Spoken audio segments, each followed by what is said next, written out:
No intro, let's get straight into it. Dino Tracker is Mattel's next new line. Wave 3 of the Dominion line hasn't been released yet, and we're already getting new figures within Mattel's brand new line. And as expected, there have been some new species within this new Dino Tracker line, both obscure and well known. Without further ado, let's check out the new Dino Tracker's figures. Let's take a look at the new wild pop-ups. And before we actually get to the figures themselves, you can see like a little icon in the corner where it shows technically there's four environments these figures are advertised in. There's a desert, a tundra, the one with the snow mountains.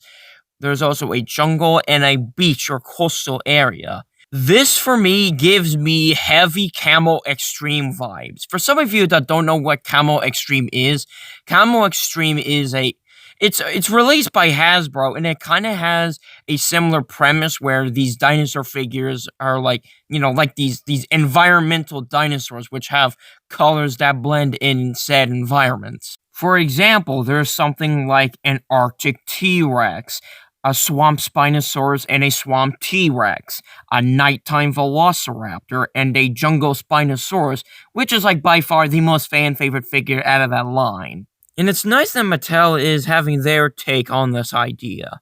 And I do have a nostalgia spot for Camo Extreme, so there's that. Anyway, back to the wild pop-ups. We have a Baryonyx, a Spinosaurus, and a Trociraptor, basically red. And we have a Dimorphodon that is really nice to have. All four of these look pretty cool, and I might pick some of them up.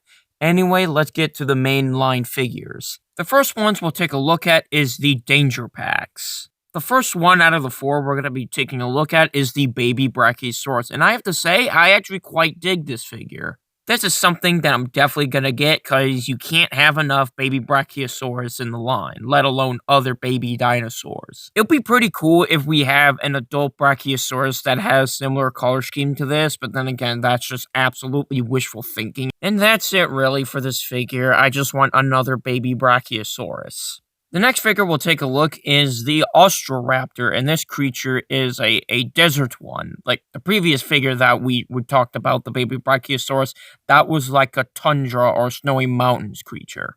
Although the concept of a featherless Unilogine, let alone just Austroraptor, might sound cursed on paper because of its theatrical lifestyle, but I don't know, man, I just don't think it's that bad. Although I would prefer this species being in a $15 assortment, cause Austroraptor in real life was pretty big, almost Utahraptor size. But then again, the smallest estimate for Austroraptor is just about 16 feet, and judging by this image that I just downloaded from Wikipedia, overall, not a bad Austroraptor figure. I prefer it being feathered, but hey, for what it is, it's just a harmless feathered Dromaeosaur, or Unilogine.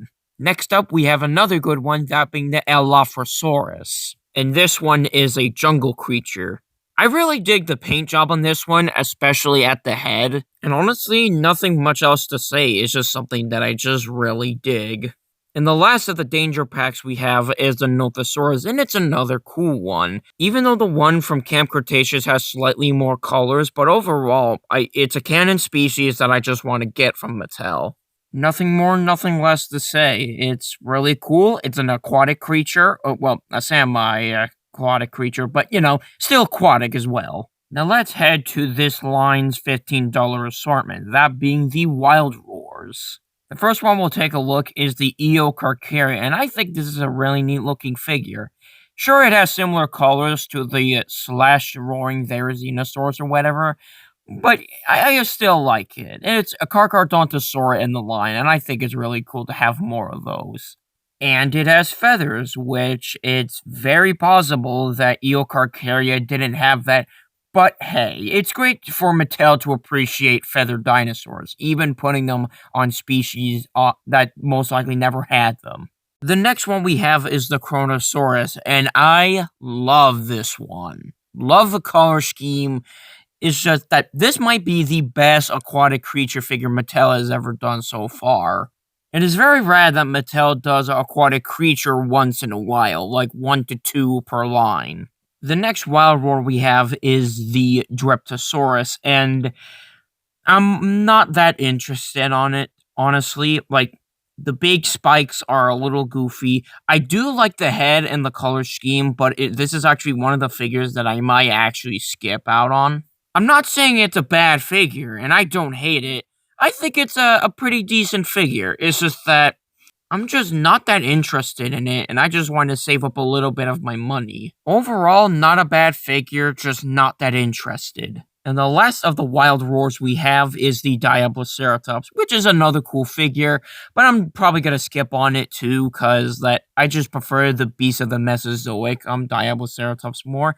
Not to say it's a bad figure, it's just I just prefer the BOTM one. Still cool though. The next assortment of figures we have is the gigantic strikers. We have the Sinotyrannus, Stegosaurus, and Elasmosaurus. Let's get started with the Sinotyrannus. The Sinotyrannus looks pretty nifty. I really like the colors of this one. I like the green with the lighter green stripes and the red. Looks pretty nice. I was originally thinking about skipping this figure, money's sake, but I don't know, every time I look at the figure, it just makes me want to buy it. Looking forward to this one. The next one is the Stegosaurus, and it looks okay. Nothing too exciting, really. I think the colors are decent. It's a repaint/retool of the Dino Escape Stegosaurus, which is based off of one of the color variants from Camp Cretaceous. Will I get this figure? Maybe, maybe not. I don't know. It's just, it's still decent. And the last gigantic trackers that we got for this line so far is the Elasmosaurus. And I have to say, it's great to have a second marine reptile within the line. First we have the Kronosaurus, and now we have the Elasmosaurus. And back to the figure, I really like it. I like the fact that it still has that counter shading thing that is going on. I like the dark blue stripes on the neck and tail. Overall, another exciting marine animal. And before we get to the last figure, there's actually two figures that I actually, missed, actually. That being the Danger Pack Schwanghongsaurus and the Savage Attack Giganspinosaurus, or Gigantspinosaurus. The Schwanghongsaurus looks neat, but it's something that I'm actually not that interested in. But it's still a neat figure. And the Gigantspinosaurus, really looking forward to this. Even though the colors are two-toned as heck, it's still a nice color choice overall.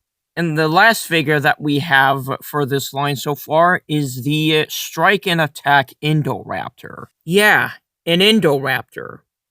For 2023. I have to say, this was actually kind of unexpected. That we actually got an Indoraptor figure that is not a repack of the superposable one. And if we're going by Mattels' version of the Jurassic lore, seems like we have a hybrid loose in the mainland. Hide your kids, hide your wife. Anyway, this new Indoraptor figure looks pretty cool. It's obviously not as posable, but hey, the new head sculpt on this Indoraptor figure looks really good. However, I'm probably not gonna get it, but hey, it's still a nice Indoraptor figure from Mattel. And that was our first batch of Dino Tracker figures. Overall, looking very promising. We did get more information from Collect Jurassic, but look, I just want this video done.